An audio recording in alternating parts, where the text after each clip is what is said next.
In the name of Allah, the most merciful, the most beneficial. Assalamu alaikum, dear student. Today is our lecture is lecture number 1. And in this lecture, we will discuss ideology and ideology of Pakistan.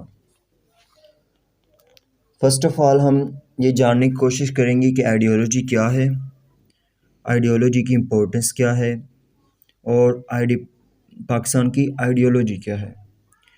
तो हम बढ़ते हैं अपने पहले topic की जानब। First है ideology. पहले हम आइडियोलॉजी की डेफिनेशन को देख लेते हैं कि आइडियोलॉजी की डेफिनेशन क्या है। Ideology is a set of beliefs, values and ideals of a group and a nation. It is a set of principles, a framework of action and guidance system that gives order and meaning to life and human action।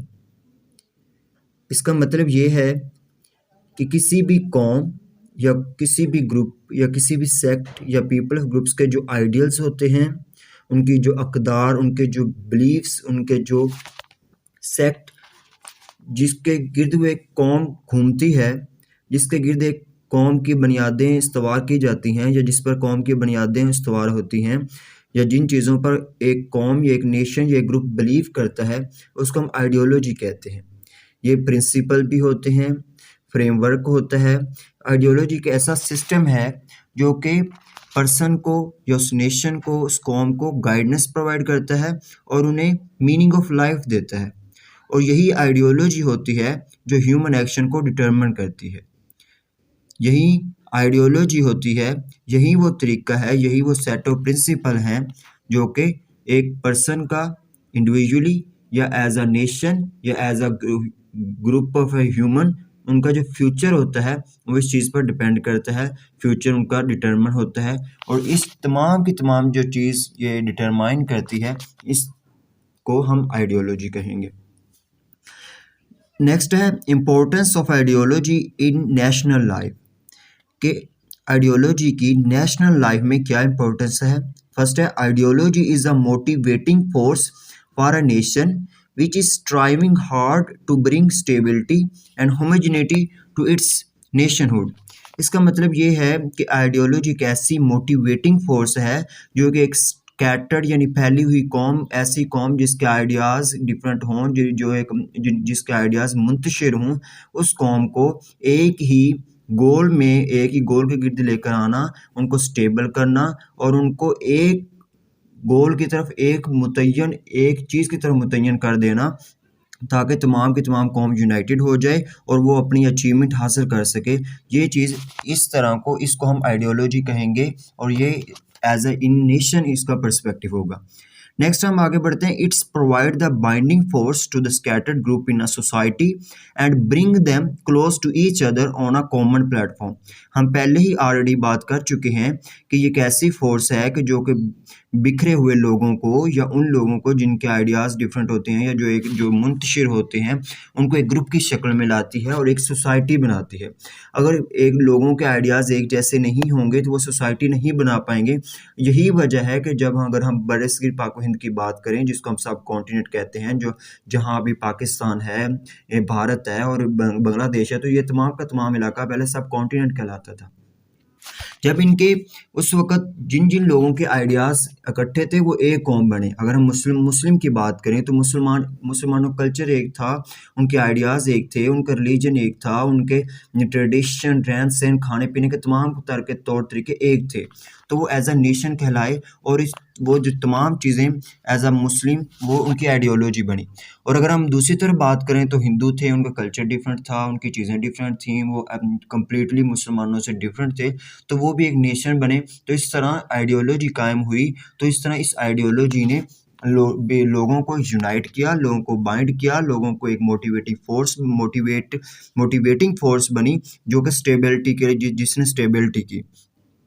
Next हम बात करते हैं ideology of Pakistan, क्योंकि पाकिस्तान की ideology क्या है। पाकिस्तान की ideology वही है जो कि इस्लाम की आइडियोलॉजी है। इस्लाम की आइडियोलॉजी क्या है? इस्लाम की आइडियोलॉजी ये है कि कायनात का खालिक और मालिक सिर्फ एक ज़ात है जिसको हम अल्लाह अलमाइटी कहते हैं। उसके अलावा कोई भी इस दुनिया में ऐसी सुपर पावर नहीं है जो कि इस कायनात को रन कर सके, और यही इस्लाम की आइडियोलॉजी है। नेक्स्ट हम इसको रीड करते हैं। Pakistan is an ideological state and the ideology of Pakistan is an Islamic ideology. हम पहले ही बात कर चुके हैं। Its basic principle being the only sovereign is Allah, यानी का इक़्तिदार आला का मालिक कौन है? सिर्फ अल्लाह ताला है। A state where the Muslims should have an opportunity to live according to the faith and creed based on the Islamic principles. They should have all the resources at the disposal to enhance Islamic culture and civilization. इसका मतलब ये है कि एक state ऐसी होनी चाहिए कि जहाँ मुसलमान अपनी आज़ादी से अपने मज़हब के मुताबिक, अपने मज़हब के, अपने दीन के मुताबिक अपनी ज़िंदगी को इंजॉय कर सकें, अपनी ज़िंदगी को गुजार सकें, जहाँ इस्लामिक प्रिंसिपल्स को फुलफ़िल कर सकें, यानी जो इस्लाम की टीच थी, जो इस्लाम की तालीमात थी, उन पर अमल दरामद किया जा सके, और जो अपना इस्लामिक कल्चर है और जो इस्लामिक सिविलाइजेशन है उसको प्रमोट किया जा सके। क्योंकि अगर मुसलमान और हिंदू इकट्ठे रहते तो ये तारीख़ इस बात की गवाह है कि 1000 साल मुसलमान और हिंदू इकट्ठे रहे। जब मुसलमानों ने हिंदुओं पर रोल किया, हुकूमत की, उस वक़्त से लेकर अब तक 1947 के बाद अंग्रेज़ गवर्नमेंट, ब्रिटिश गवर्नमेंट आई, उस वक़्त तक मुसलमान और हिंदू अलग-अलग थे। एक दूसरे का ना तो खाते थे, ना पीते थे। इवन दैट टच का अगर कोई मुसलमान उन हिंदुओं को किसी चीज़ को टच कर देता था, तो हिंदू से नापाक तस्वर करते थे, उसको टच भी नहीं करते थे। तो इस तरह ये तमाम की तमाम चीज़ें तमाम की तमाम चीज़ें इस बात को कन्विंस करते थे कि मुसलमानों को एक अलग मुल्क चाहिए। अगर वो फिर इकट्ठे रहेंगे तो मुसलमान अपने मज़हब के मुताबिक, अपनी इस्लामिक टीच के मुताबिक, अपने नबी हज़रत मोहम्मद मुस्तफ़ा सल्लल्लाहु अलैहि वसल्लम की तालीमात के मुताबिक अपनी ज़िंदगी को बसर नहीं कर पाएंगे। तो लिहाजा ये तमाम चीज़ें मुसलमानों को कन्विंस कर रही थी कि उन्हें एक अलग मुल्क लेना चाहिए, और उस मुल्क की जो आइडियोलॉजी थी वो आइडियोलॉजी उसको हम आइडियोलॉजी पाकिस्तान कहते हैं। और ये दुनिया का वह मुल्क है जिसको इस्लामिक आइडियोलॉजी पर ज़हूर जिसका हुआ था, या जिसको इस्लामिक आइडियोलॉजी के तहत बनाया गया था। नेक्स्ट हम इसके basic points of ideology of Pakistan discuss करते हैं। तो बेसिक पॉइंट फर्स्ट ये है कि ideology of Pakistan is actually implementation of Islamic teachings. हम इसको पहले पढ़ चुके हैं, ये दोबारा बात रिपीट हो रही है कि जो पाकिस्तान की आइडियोलॉजी एक्चुअली वो आइडियोलॉजी है कि जो एक्चुअली इम्प्लीमेंटेशन इस्लामिक टीच है, कि हमने इस्लाम के मुताबिक किस तरह गुजर बसर करना है, किस तरह हमने इस्लाम के पॉलिटिकल सिस्टम को, इकोनॉमिक सिस्टम को, सोशल सिस्टम को, डोमेस्टिक सिस्टम को, तमाम की तमाम चीज़ें किस तरह इस्लाम के मुताबिक हमने लेकर चलनी है। तो ये आइडियोलॉजी थी। नेक्स्ट है to maintain and arouse the national dignity and struggles for the unity among the Muslim उम्मा and Islamic role is in fact ideology of Pakistan. It's mean that कि मुसलमानों की यूनिटी, मुसलमानों की स्ट्रगल, नेशनल डिग्निटी यानी नेशनल पहचान, नेशनल शनाख्त, ये तमाम की तमाम चीज़ों को मेंटेन करना, रोज़ करना, मुस्लिम उम्मा के दरमियान यूनिटी को लेकर जाना, ये तमाम की तमाम चीज़ें कहाँ लैक करती थी? ये फॉल करती थी, आइडियोलॉजी पाकिस्तान में करती थी।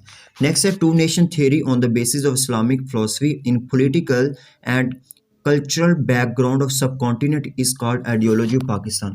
हम टू नेशन थियोरी को हम इंशाल्लाह नेक्स्ट लेक्चर में हम पढ़ेंगे, उसको अंडरस्टैंड करने की कोशिश करेंगे।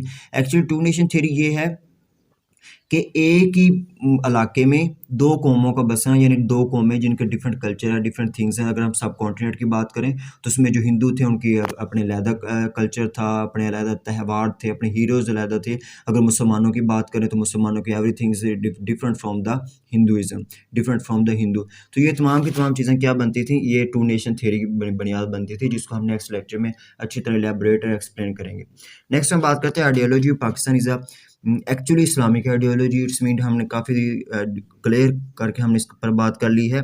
नेक्स्ट है the idea of Muslim attaining Pakistan was in fact ideology of Pakistan, कि पाकिस्तान को हासिल करना ही ये पाकिस्तान आइडियोलॉजी थी, कि यही आइडियोलॉजी थी कि जब 1857 जंग आज़ादी हुई, उसमें मुसलमानों को शिकस्त का सामना करना पड़ा, फिर मुसलमानों पर जुल्म सितम हुए, फिर अल्लाह रब्बुल इज़्ज़त की ज़ात ने मुसलमानों में से बहुत अच्छे लीडर पैदा किए जिन्होंने स्ट्राइव किया, अवाम मुत्तहिद हुई, मुसलमान यूनाइटेड हुए। तो बिलियंस मिलियंस कुर्बानियाँ देने के बाद फिर मुसलमान एक अलहदा कौम की सूरत में उभरे। फिर उन्होंने पाकिस्तान को हासिल किया। तो इस पाकिस्तान को हासिल करने के पीछे जो फैक्ट थे, जो आइडियाज़ थे, जो बिलीव्स थी, जो वैल्यूज़ थी, जो कि इस्लामिक स्ट्रेंथ थी, जो कि यूनिटी थी, वो ही तो एक्चुअली आइडियोलॉजी ऑफ पाकिस्तान थी।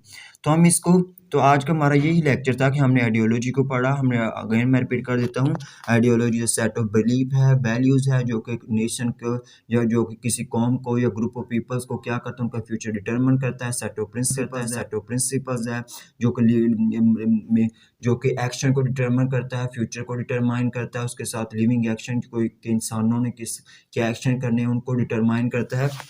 और ये किसी भी इंसान की ज़िंदगी में आइडियोलॉजी बहुत अहम किरदार अदा करती है, नेशनल लाइफ में भी, इंडिविजुअल लाइफ में भी। और पाकिस्तान को अगर हासिल किया गया था तो वो सिर्फ़ एक उसकी बुनियाद क्या थी? इस्लामिक आइडियोलॉजी थी। तो ये तो था आज का हमारा लेक्चर, यानी आइडियोलॉजी ऑफ पाकिस्तान। अगर आपको कोई मज़ीद एक्सप्लेन अगर आपने मज़ीद इस टॉपिक को एलैबोरेट करना है, इस टॉपिक के बारे में अंडरस्टैंडिंग करनी है, तो आपको जो नोट्स प्रोवाइड किए जाएँगे उसमें काफ़ी अच्छे तरीके से काफ़ी एक्सप्लेन किया गया है। तो काइंडली आप उस नोट्स विज़िट कीजिए और नोट्स को रीड कीजिए। Thank you so much. अगर आपको कोई भी कन्फ्यूजन हो तो आप विदाउट एनी हेजिटेशन पूछ सकते हैं। अल्लाह हाफ़िज़, अपना बहुत सा ख्याल रखिएगा।